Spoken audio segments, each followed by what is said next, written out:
In diesen Tagen haben wir viele Sorgen. Aber heute wollen wir uns sehr freuen. Sehr freuen, weil wir die schönste Botschaft hören. Die Botschaft von der Auferstehung Jesu Christi. Jesus war tot, wurde begraben und wir hören, er ist auferstanden, er lebt. Und diese Botschaft von der Auferstehung Jesu gibt allen Menschen Hoffnung und Mut. Sie sagt uns, dass auch wir werden mit ihm auferstehen. Auch wir werden, so hat uns er versprochen, mit ihm auferstehen von dem Leben, ohne Virus, ohne Angst und die Freude. Deswegen freuen wir uns heute über die Auferstehung des Herrn. Wir dürfen zunächst die Osterkerze segnen. Christus, gestern und heute, Anfang und Ende, Alpha und Omega. Sein ist die Zeit und die Ewigkeit. Sein ist die Macht und die Herrlichkeit in Ewigkeit. Amen. Durch seine heiligen Wunden, die leuchten in Ewigkeit, behüte uns und bewahre uns Christus, der Herr. Amen.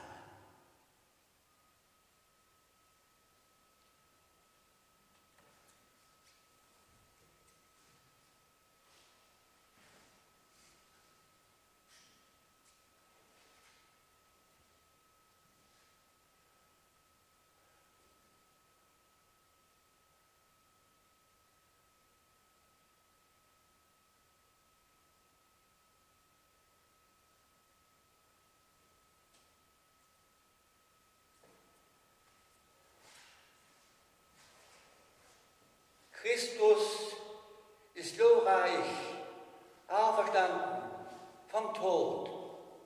Sein Licht vertreibe das Dunkel der Herzen.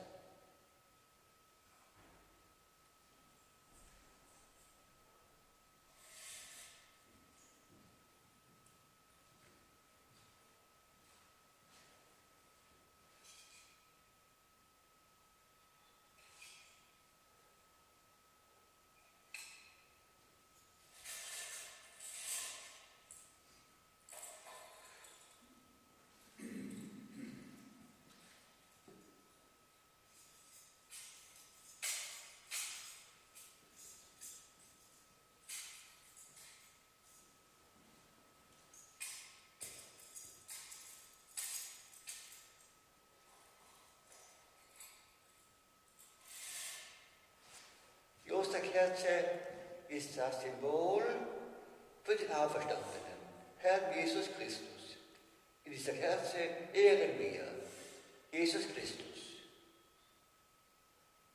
Und nun dürfen wir uns selber ans von der Osterkerze die Lichter holen.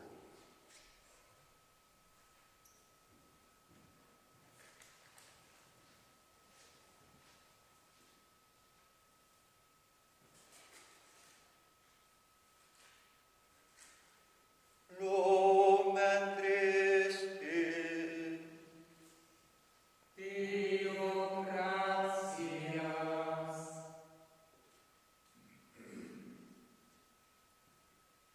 Lumen Christi, Deo gratias.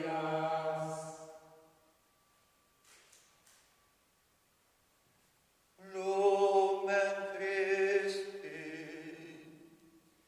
Deo gratias. Und nun hören wir das sogenannte Exultet. Das ist ein Hymnus, ein Loblied über die Auferstehung. Dort heißt es, um den Knecht zu erlösen, gab er Gott den Sohn dahin. Hört nun das Exultet.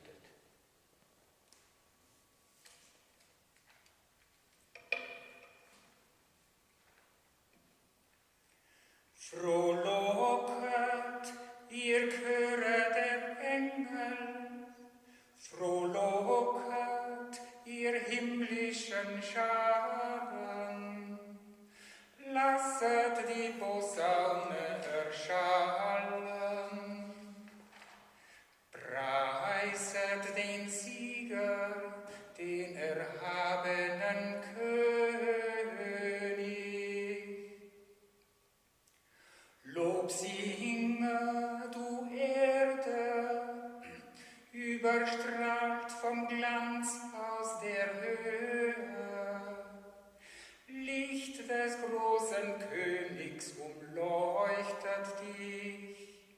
Siehe, geschwunden ist aller Orten das Dunkel. Auch du freue dich, Mutterkirche, umkleidet von Licht und herrlichem Glanze. Töne laut, du heilige Halle, Töne von des Volkes mächtigem Jubel. Der Herr sei mit euch. Und mit deinem Geiste. Erhebet die Herzen. Wir preisen beim Herrn. Lasset uns danken dem Herrn, unserem Gott. Das ist würdig und recht. In Wahrheit ist es würdig und recht, den allmächtigen Vater mit aller Glut des Herzens zu rühmen und seinen Sohn, unseren Herrn Jesus Christus, mit jubelnder Stimme zu preisen. Er hat für uns Adams Schuld bezahlt und den Schuldbrief ausgelöscht. Gekommen ist das heilige Osterfest, an dem das wahre Lamm geschlachtet ward, dessen Blut die Türen der Gläubigen heiligt und das Volk bewahrt vor Tod und Verderben. Dies ist die Nacht, die unsere Väter, die Söhne Israels, aus Ägypten befreit und auf trockenem Pfad durch die Fluten des Roten Meeres geführt hat. Dies ist die Nacht, in der die leuchtende Säule das Dunkel der Sünde vertrieben hat. Dies ist die selige Nacht, in der Christus den Tod besiegt hat. O unfassbare Liebe des Vaters, um den Knecht zu erlösen, gabst du den Sohn dahin. O glückliche Schuld des Adam, welch großen Erlöser hast du gefunden. Der Glanz dieser heiligen Nacht nimmt den Frevel hinweg, gibt den Sündern die Unschuld, den Trauernden Freude. O wahrhaft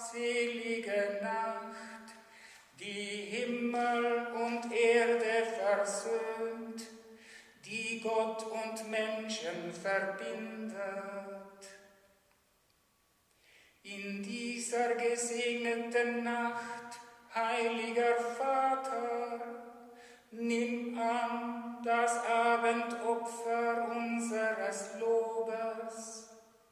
Nimm diese Kerze entgegen als unsere festliche Gabe. So bitten wir dich, o Herr, geweiht zum Ruhm deines Namens, leuchte die Kerze fort, um in dieser Nacht das Dunkel zu vertreiben.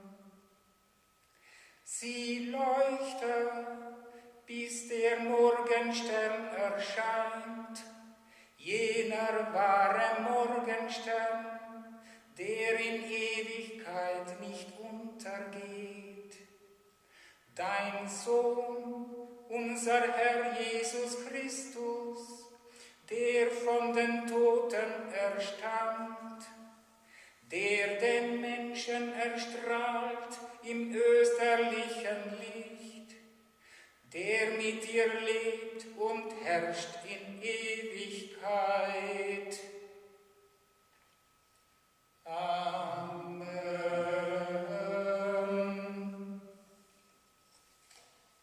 Wir löschen unser Licht aus.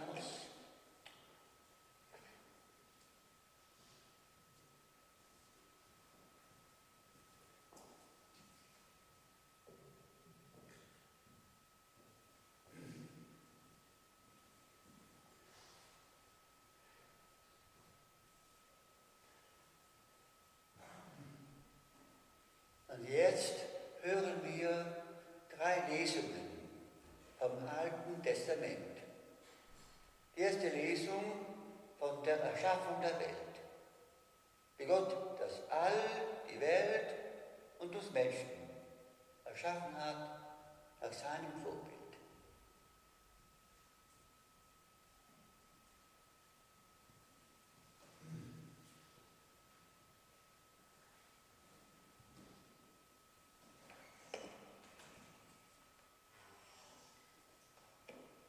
Lesung aus dem Buch Genesis. Im Anfang schuf Gott Himmel und Erde. Und Gott sprach: Lasst uns Menschen machen, als unser Abbild, uns ähnlich. Sie sollen herrschen über die Fische des Meeres, über die Vögel des Himmels, über das Vieh, über die ganze Erde und über alle Kriechtiere auf dem Land. Gott schuf also den Menschen als sein Abbild. Als Abbild Gottes schuf er ihn. Als Mann und Frau schuf er sie. Gott segnete sie und Gott sprach zu ihnen: Seid fruchtbar und vermehrt euch. Bevölkert die Erde, unterwerft sie euch und herrscht über die Fische des Meeres, über die Vögel des Himmels und über alle Tiere, die sich auf dem Land regen. Dann sprach Gott: Hiermit übergebe ich euch alle Pflanzen auf der ganzen Erde, die Samen tragen, und alle Bäume mit samenhaltigen Früchten. Euch sollen sie zur Nahrung dienen. Allen Tieren des Feldes, allen Vögeln des Himmels und allem, was sich auf der Erde regt, was Lebensatem in sich hat, gebe ich alle grünen Pflanzen zur Nahrung. So geschah es. Gott sah alles an, was er gemacht hatte. Es war sehr gut. Wort Gottes. Dank sei Gott.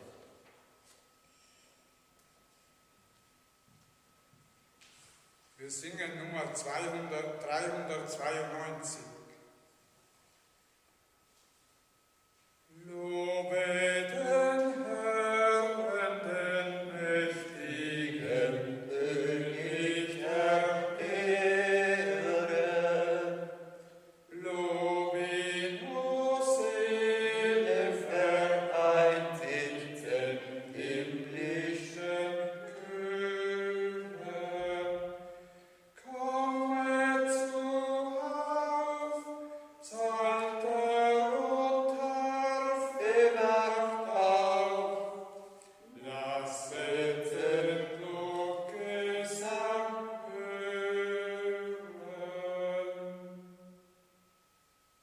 Lasst uns beten.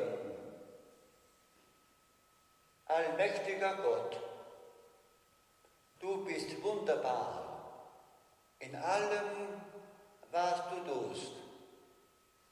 Lass deine Erlösten erkennen, dass deine Schöpfung groß ist.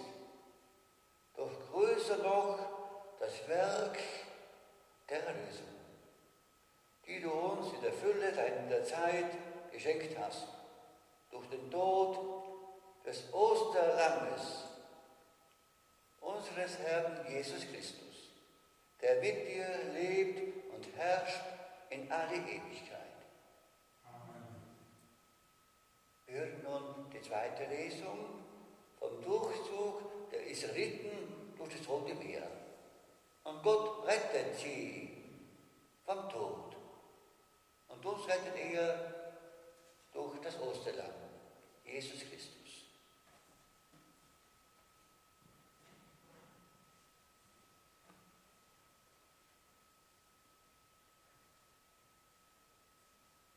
Lesung aus dem Buch Exodus.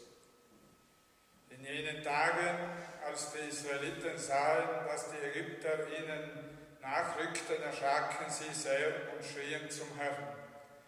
Da sprach der Herr zu Mose: Was schreist du zu mir?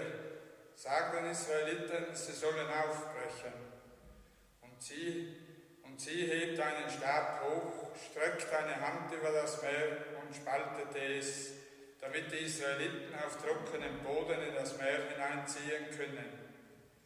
Ich aber will das Herz der Ägypter verhärten, damit sie hinter ihnen hineinziehen. So will ich am Pharao und an seiner ganzen Streitmacht, an seinen Streitwagen und Reitern meine Herrlichkeit erweisen.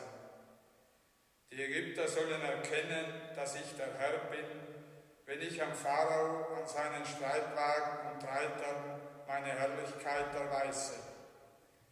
Der Engel Gottes, der den Zug der Israeliten anführte, erhob sich und ging an das Ende des Zuges, und die Wolkensäule vor ihnen erhob sich und trat an das Ende. Sie kam zwischen das Lager der Ägypter und das Lager der Israeliten. Die Wolke war da und Finsternis und Blitze erhellten die Nacht. So kamen sie die ganze Nacht einander nicht näher. Mose streckte seine Hand über das Meer aus, und der Herr trieb die ganze Nacht das Meer durch einen starken Ostwind fort. Er ließ das Meer austrocknen und das Wasser spaltete sich. Die Israeliten zogen auf trockenem Boden ins Meer hinein, während rechts und links von ihnen das Wasser wie eine Mauer stand. Die Ägypter setzten ihnen nach, alle Pferde des Pharao, seine Streitwagen und Reiter zogen hinter ihnen ins Meer hinein. Um die Zeit der Morgenwache blickte der Herr aus der Feuer- und Wolkensäule auf das Lager der Ägypter und brachte es in Verwirrung. Er hemmte die Räder an ihren Wagen und ließ sie nur schwer vorankommen. Da sagte der Ägypter: Ich muss vor Israel fliehen, denn Jahwe kämpft an ihrer Seite gegen Ägypten. Darauf sprach der Herr zu Mose: Streck deine Hand über das Meer, damit das Wasser zurückflutet und den Ägypter seine Wagen und Reiter zudeckt. Mose streckte seine Hand über das Meer, und gegen Morgen flutete das Meer an seinen alten Platz zurück, während die Ägypter auf der Flucht ihm entgegenliefen. So trieb der Herr die Ägypter mitten ins Meer. Das Wasser kehrte zurück und bedeckte Wagen und Reiter, die ganze Streitmacht des Pharao, die den Israeliten ins Meer nachgezogen war. Nicht ein einziger von ihnen blieb übrig. Die Israeliten aber waren auf trockenem Boden mitten durch das Meer gezogen, während rechts und links von ihnen das Wasser wie eine Mauer stand. So rettete der Herr an jenem Tag Israel aus der Hand der Ägypter. Israel Israel sah die Ägypter tot am Strand liegen. Als Israel sah, dass der Herr mit mächtiger Hand an den Ägyptern gehandelt hatte, fürchtete das Volk den Herrn. Sie glaubten an den Herrn und an Mose, seinen Knecht. Damals sang Mose mit den Israeliten dem Herrn dieses Lied. Sie sagten: Ich singe dem Herrn ein Lied, denn er ist hoch und erhaben. Rosse und Wagen warf er ins Meer. Wort Gottes. Dank sei Gott.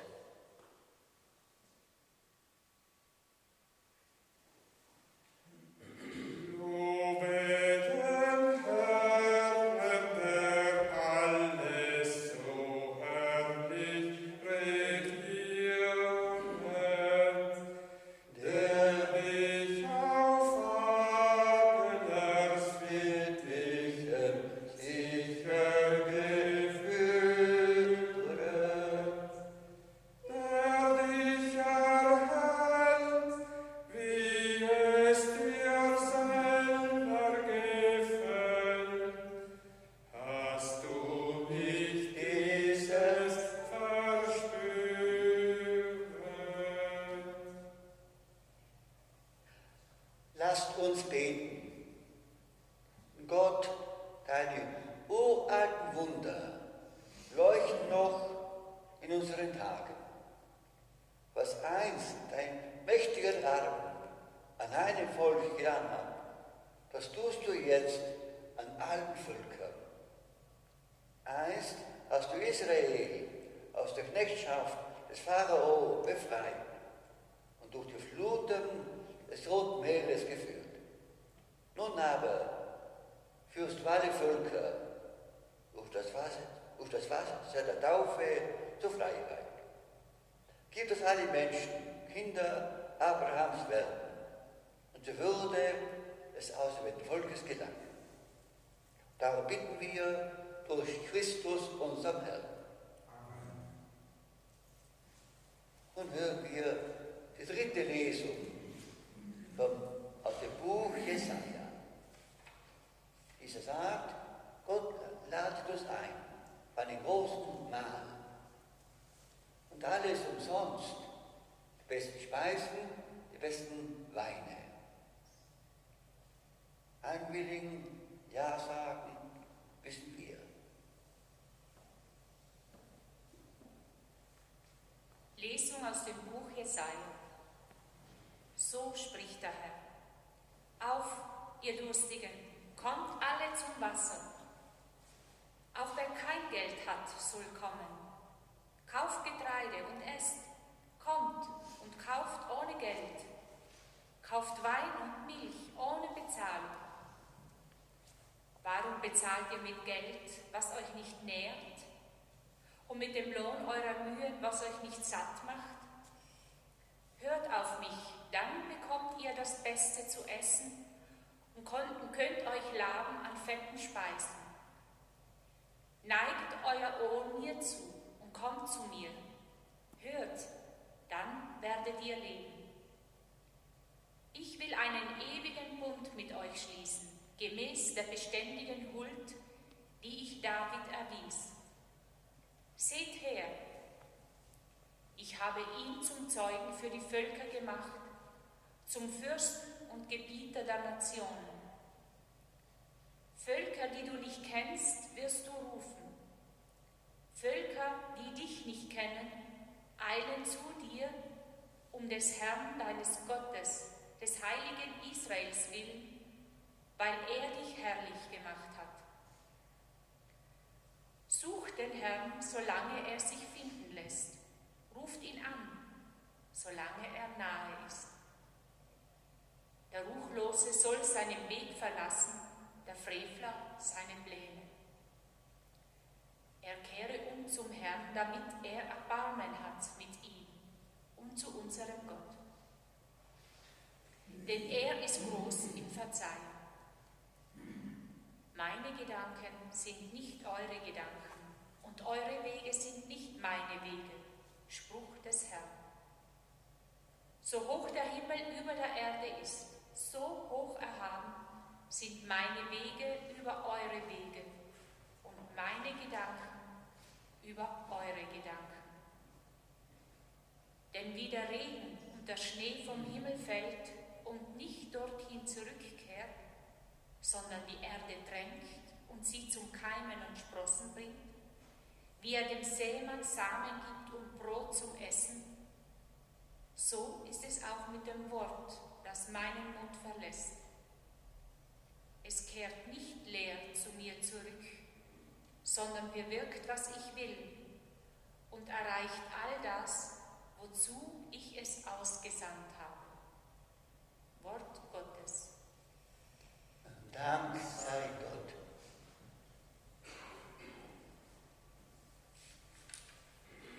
Lobe den Herrn, der künstlich und feinig bereitet, der dir Gesundheit verliehen, dir freundlich geleitet. In wie viel Not hat dich der gnädige Gott über dir Flügel gebreitet.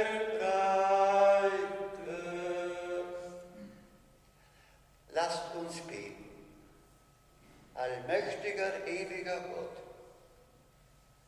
du einzige Hoffnung der Welt, durch die Propheten hast du die Heilsereignisse angekündigt, die sich in unseren Tagen erfüllen. Erwecke du selbst in uns das Verlangen, dir immer treuer zu dienen, denn niemand macht Fortschritt im Guten, wenn ihn nicht deine Gnade führt. Darum bitten wir durch Christus, unseren Herrn. Ehre sei Gott in der Höhe.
Lasst uns beten. Gott, du hast diese Nacht hell gemacht durch den Glanz der Auferstehung unseres Herrn. Erwecke in deiner Kirche den Geist der Kindschaft, den du uns durch die Taufe geschenkt hast, damit wir neu werden an Leib und Seele und dir mit aufrichtigem Herzen dienen. Darum bitten wir durch Christus, unseren Herrn. Amen. Und jetzt hören wir die Epistel vom heiligen Paulus. Und er sagt, Ostern und Taufe gehören zusammen. Denn durch die Taufe werden wir mit Christus auferweckt. Lesung aus dem Brief des Apostels Paulus an die Römer. Brüder und Schwestern, wir alle, die wir auf Christus Jesus getauft wurden, sind auf seinen Tod getauft worden. Wir wurden mit ihm begraben durch die Taufe auf dem Tod. Und wie Christus durch die Herrlichkeit des Vaters von den Toten auferweckt wurde, so sollen auch wir als neue Menschen leben. Wenn wir nämlich ihm gleich geworden sind in seinem Tod, dann werden wir mit ihm auch in seiner Auferstehung vereinigt sein. Wir wissen doch, unser alter Mensch wurde mitgekreuzigt, damit der von der Sünde beherrschte Leib vernichtet werde und wir nicht Sklaven der Sünde bleiben. Denn wer gestorben ist, der ist frei geworden von der Sünde. Sind wir nun mit Christus gestorben, so glauben wir, dass wir auch mit ihm leben werden. Wir wissen, dass Christus von den Toten auferweckt nicht mehr stirbt. Der Tod hat keine Macht mehr über ihn, denn durch sein Sterben ist er ein für allemal gestorben für die Sünde, sein Leben aber lebt er für Gott. So sollt auch ihr euch als Menschen begreifen, die für die Sünde tot sind, aber für Gott leben in Christus Jesus. Wort Gottes. Dank sei Gott.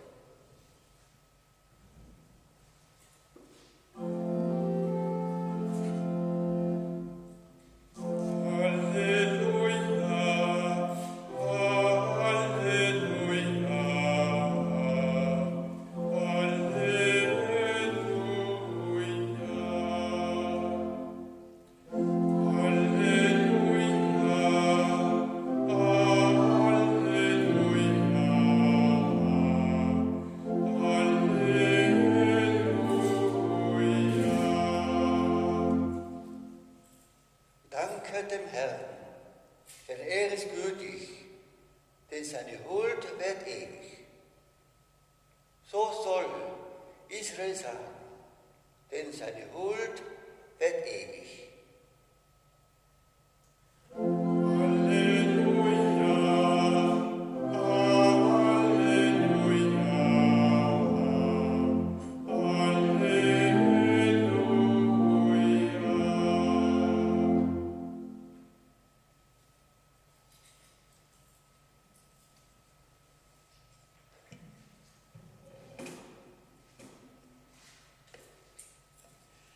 Der Herr sei mit euch.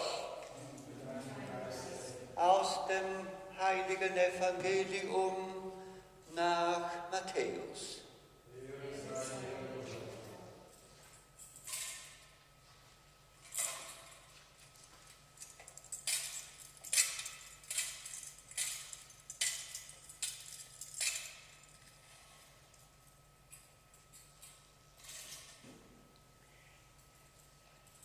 Nach dem Sabbat kamen in der Morgendämmerung des 6. Tages der Woche Maria aus Magdala und die andere Maria, um nach dem Grab zu sehen. Plötzlich entstand ein gewaltiges Erdbeben, denn ein Engel des Herrn kam vom Himmel herab, trat an das Grab, wälzte den Stein weg und setzte sich darauf.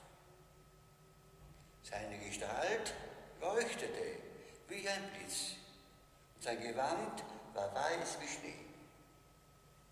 Die Wächter begannen vor Angst zu zittern und fielen wie tot zu Boden.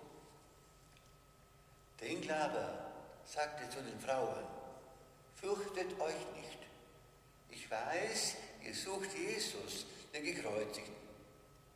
Er ist nicht hier, denn er ist auferstanden, wie er gesagt hat. Kommt her und seht euch die Stelle an, wo er lag. Dann geht schnell zu seinen Jüngern und sagt ihnen, er ist von den Toten auferstanden. Er geht euch voraus nach Galiläa. Dort werdet ihr ihn sehen. Ich habe es euch gesagt. Sogleich verließen sie das Grab und eilten voll Furcht und großer Freude zu seinen Jüngern, um ihnen die Botschaft zu verkünden. Plötzlich kam ihnen Jesus entgegen und sagte, seid gegrüßt. Sie gingen auf ihn zu, warfen sich vor ihm nieder und umfassten seine Füße. Da sagte Jesus zu ihnen, fürchtet euch nicht, geht und sagt meinen Brüdern, sie sollen nach Galiläa gehen und dort werden sie mich sehen. Worte der Frohbotschaft. Lob sei dir, Christus.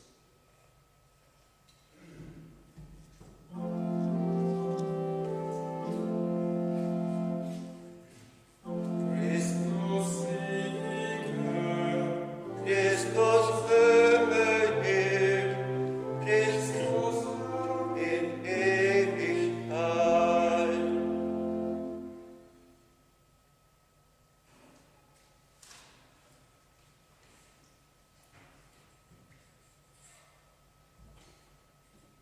Heute, in dieser Osternacht, werden wir unsere Taufe erneuern. Unsere Eltern haben uns als Kinder zur Kirche gebracht und haben damals an unserer Stelle gesagt, ich widersage, ich glaube. Und heute wollen wir selber. Wir freuen uns darüber, wir danken unseren Eltern, dass wir getauft wurden. Seitdem gehören wir zu Christus und heute wollen wir selber Gott dafür danken, dass wir Christen sind, dass wir zu Christus gehören und wollten unser Taufversprechen erneuern und zünden die Kerze durch die Kerze an.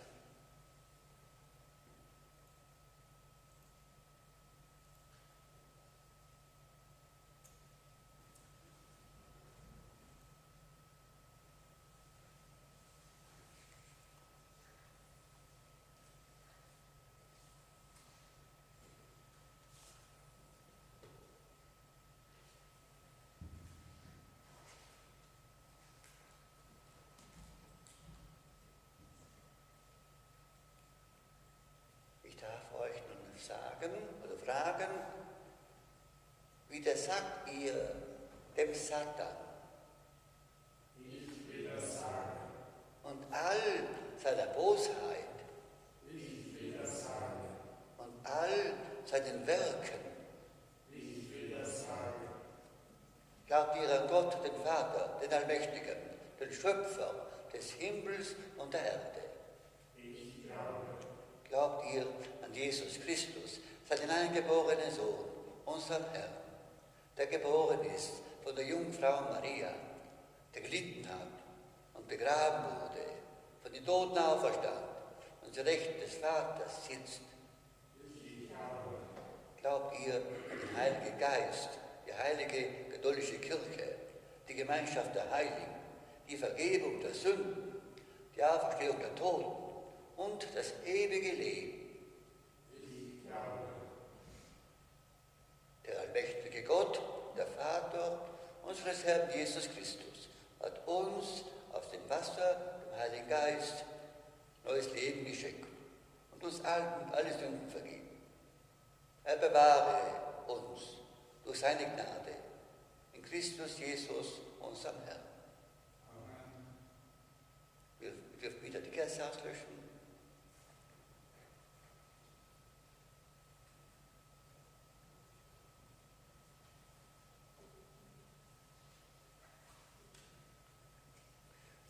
Wir singen Nummer 844.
Ist im Osterlicht, Gott im Osterlicht erkennen wir deine Liebe zu uns.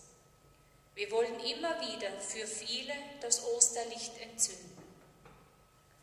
Für all jene Menschen, die traurig sind und Angst haben.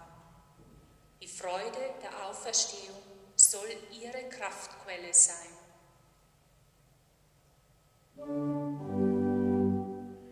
Wir bitten dich.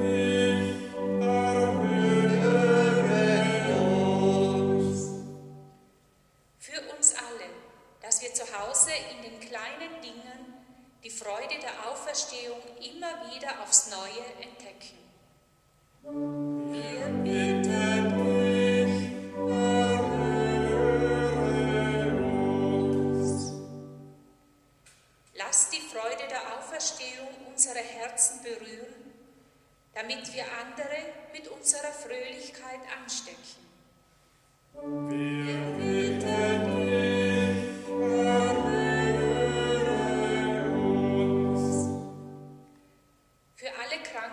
Benachteiligten Menschen, dass in ihnen die Freude der Auferstehung besonders zum Leuchten komme. Wir bitten dich, erhöre uns. Für alle jene Menschen, die sich in dieser schwierigen Zeit mit großer Mühe und Einsatz für Kranke und Sterbende bemühen, dass sie durch das Licht der Auferstehung Mut, Hoffnung und immer wieder Kraft schöpfen. Wir bitten dich, erhöre uns.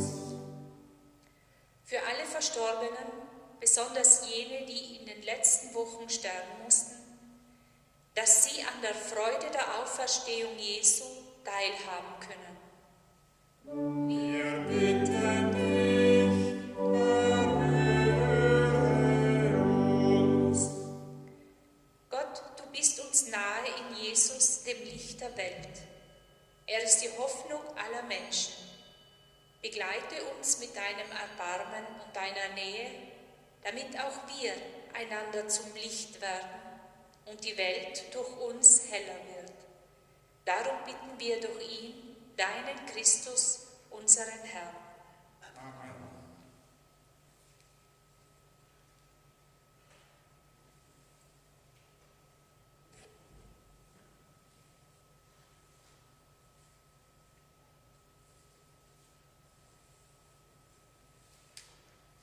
Zur Gabenbereitung singen wir 337.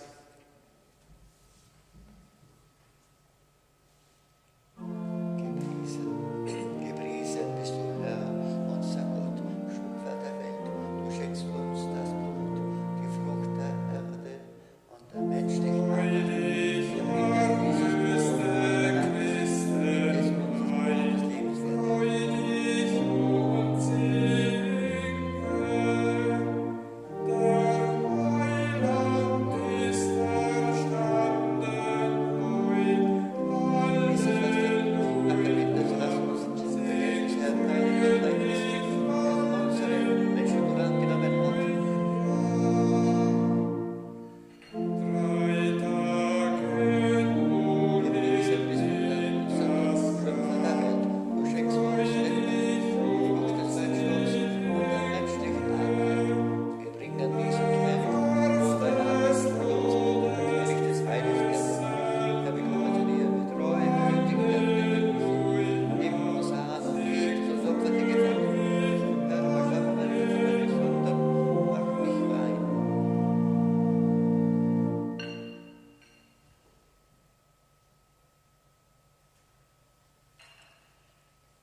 betet, Brüder und Schwestern, dass unser Opfer Gott dem allmächtigen Vater gefalle. Dann erwähne das Opfer an aus deiner Hand, zum Lob und Ruhm seines Namens, zum Segen für uns und seine ganze heilige Kirche.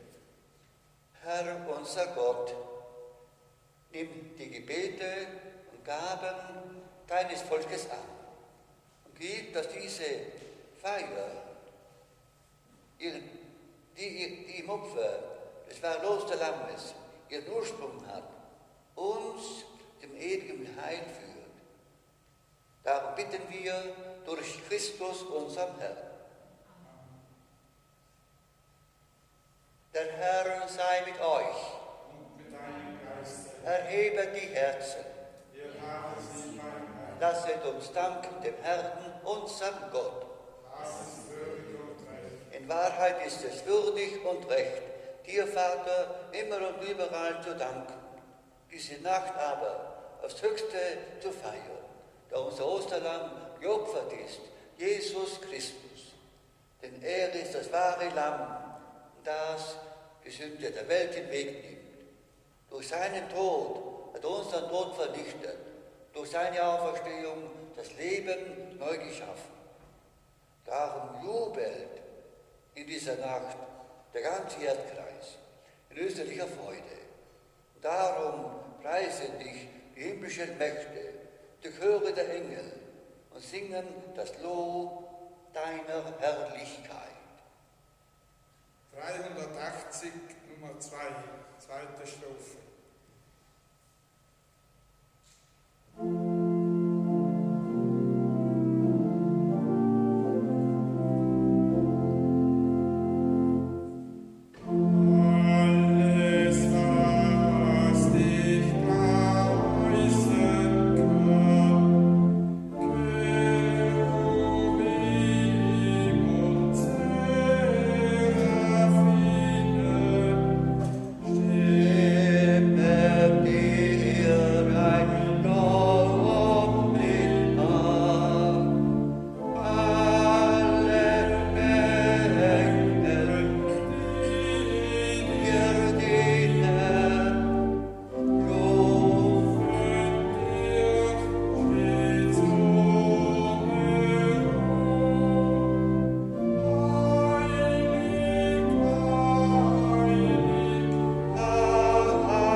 Jesus Christus. Durch ihn, der zu deiner Rechten erhöht ist, bitten wir dich. Sende deinen Geist auf diese Gaben herab und heilige sie, damit sie uns werden, Leib und Blut deines Sohnes, unseres Herrn Jesus Christus. Denn am Abend, an dem er ausgeliefert wurde und sich aus freiem Willen dem Leiden unterwarf, nahm er das Brot und sagte Dank, brach es, reichte es seinen Jüngern und sprach: Nehmet und esset alle davon, das ist mein Leib, der für euch hingegeben wird.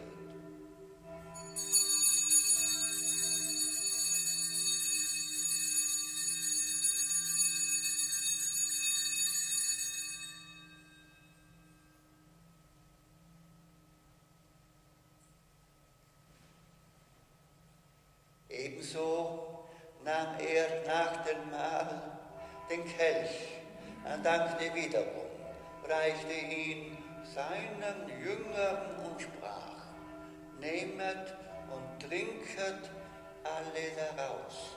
Das ist der Kelch des neuen und ewigen Bundes, mein Blut, das für euch und für alle vergossen wird zur Vergebung der Sünden. Tut dies zu meinem Gedächtnis.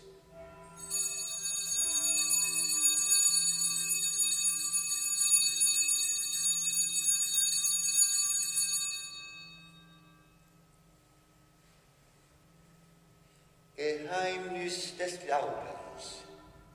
Deinen Tod aber verkünden wir, deine Auferstehung preisen wir, bis du kommst in Herrlichkeit.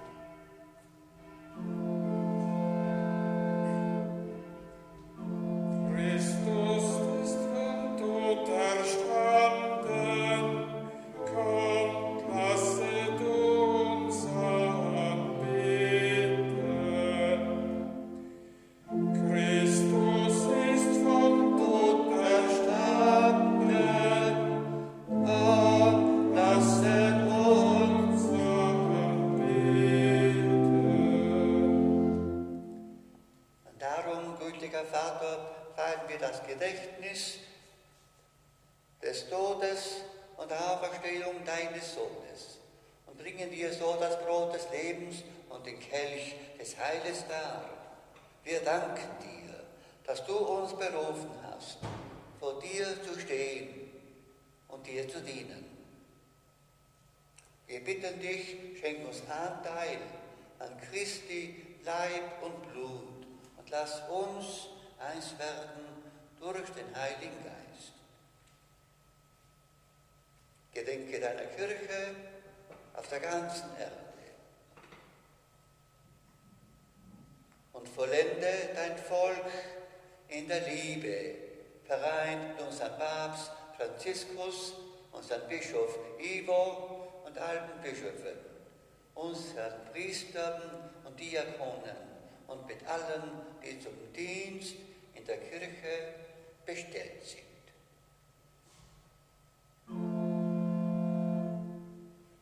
Christus ist vom Tod erstanden, kommt, lasset uns anbeten. Christus ist vom Tod erstanden, kommt, lasset uns anbeten.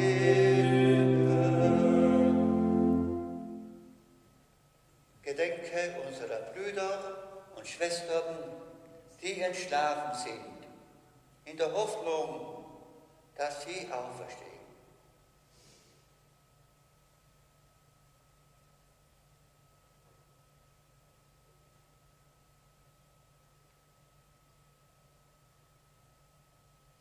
Herr, nimm sie und alle, die in deiner Gnade aus dieser Welt geschieden sind, in dein Reich auf, wo sie dich schauen von Angesicht zu Angesicht.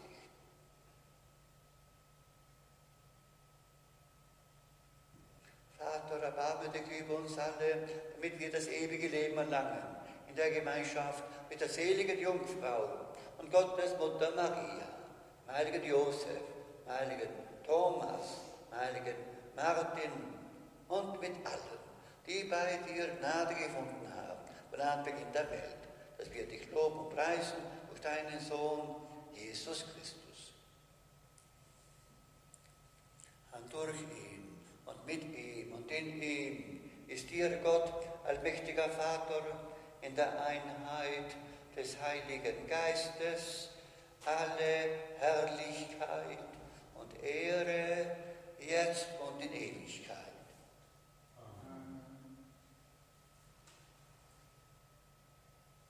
Der Herr ladet uns ein zum Mahl. Und wir singen die Worte, die er uns gelehrt hat. Vater unser im Himmel, geheiligt werde dein Name, dein Reich komme, dein Wille geschehe,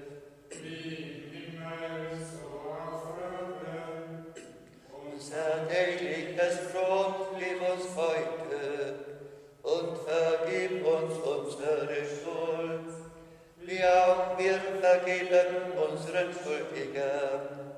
Und führe uns nicht in Versuchung, Sondern erlöse uns. von dem Bösen. Erlöse uns, Herr, allmächtiger Vater, von allem Bösen und gib Frieden in unseren Tagen. Komm uns zu Hilfe mit deinem Erbarmen und bewahre uns vor der Sünde, damit wir voll Zuversicht das Kommen unseres Erlösers, Jesus Christus, erwarten. Denn dein ist das Reich und die Kraft und die Herrlichkeit in Ewigkeit. Amen. Am Ostertag trat Jesus in die Mitte seiner Jünger und sprach den Friedensgruß. Deshalb bitten wir, Herr Jesus Christus, du Sieger über Sünde und Tod, schau nicht auf unsere Sünden, sondern auf unseren Glauben und schenk uns Einheit und Frieden. Dieser Friede des Herrn sei alle Zeit mit euch. Und mit deinem Geiste. Wir singen Nummer 789.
Seht das Lamm Gottes, es nimmt hinweg die Sünde der Welt. Herr, ich bin nicht würdig, dass du eingehst unter mein Dach, aber sprich nur ein Wort, so wird meine Seele gesund. Unser Osterlamm ist geopfert, Christus der Herr. Halleluja. Wir sind befreit von Sünde und Schuld. So lasst uns Festmahl halten in Freude.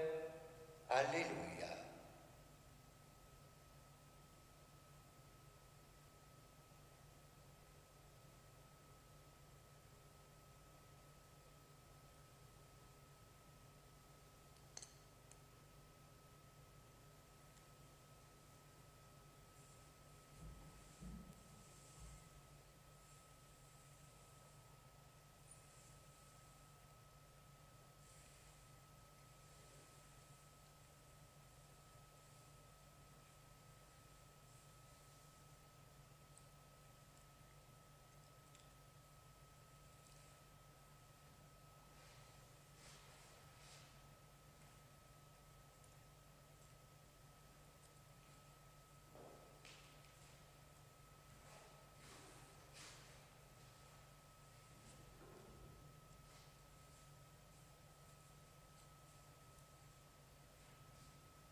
Lasst uns beten. Herr unser Gott, du hast uns durch die Ostergeheimnisse erneuert. Schenk uns den Geist deiner Liebe, damit deine Gemeinde ein Herz und eine Seele wird. Darum bitten wir durch Christus, unseren Herrn. Der Herr sei mit euch. Und mit deinem Geiste. Es segne euch der allmächtige Gott, der Vater und der Sohn und der Heilige Geist. Ich darf noch die Osterspeisen segnen. Die hier sind, darf die Osterspeisen daheim. Beten das schöne Gebet, das auf dem Pfarrblatt drauf ist.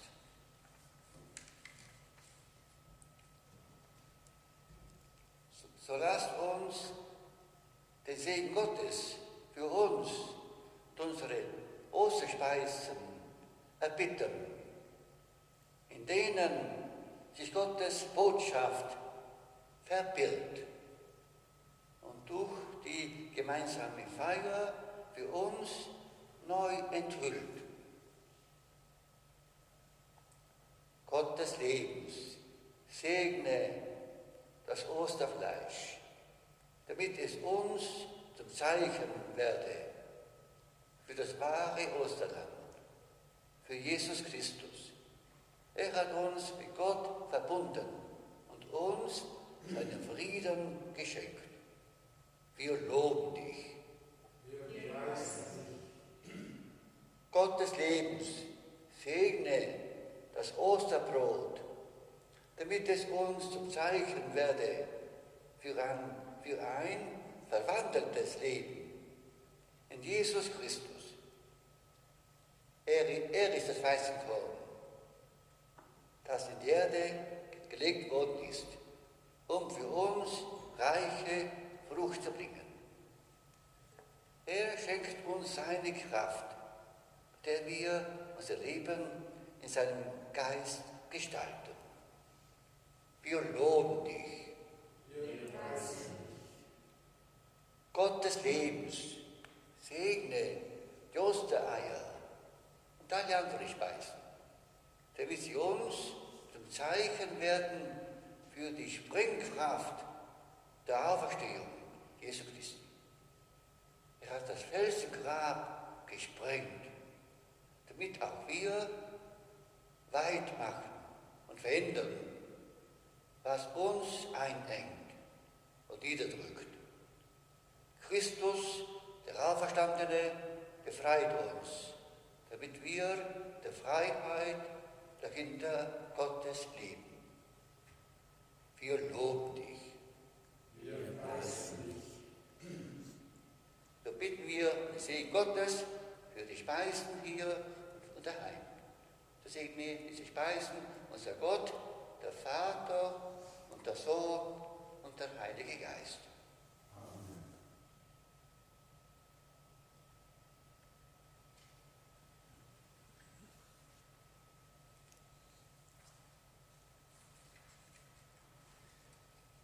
Wir singen Nummer 380.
der Erich Oberbrandacher, der Meraner Erich, am 4.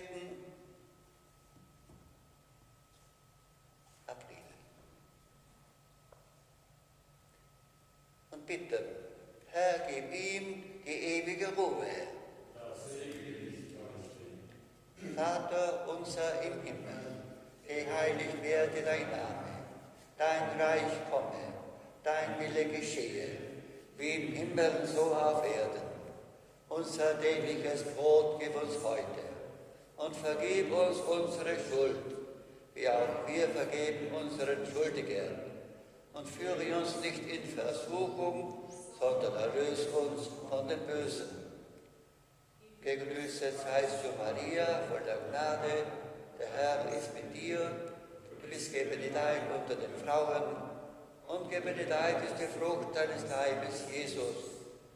Heilige Maria, Mutter Gottes, bitte für uns Sünder, jetzt und in der Stunde unseres Todes. Amen. Herr, gib ihm die ewige Ruhe. Lass ihn mit Christus auferstehen.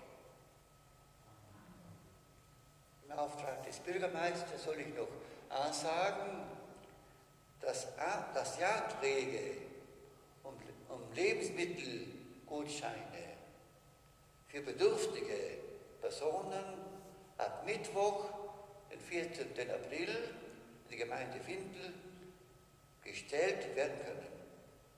Also Lebensmittelgutscheine für Bedürftige können in die Gemeinde bestellt werden. Zum Schluss danke ich sehr besonders dem Kantor. Wir singen das Schöne Exultat. Danke für die Übertragung dieses Gottesdienstes in alle Welt. Danke fürs Singen, Lesen und fürs Mithelfen. Und geht nun hin in Frieden. Halleluja, Halleluja.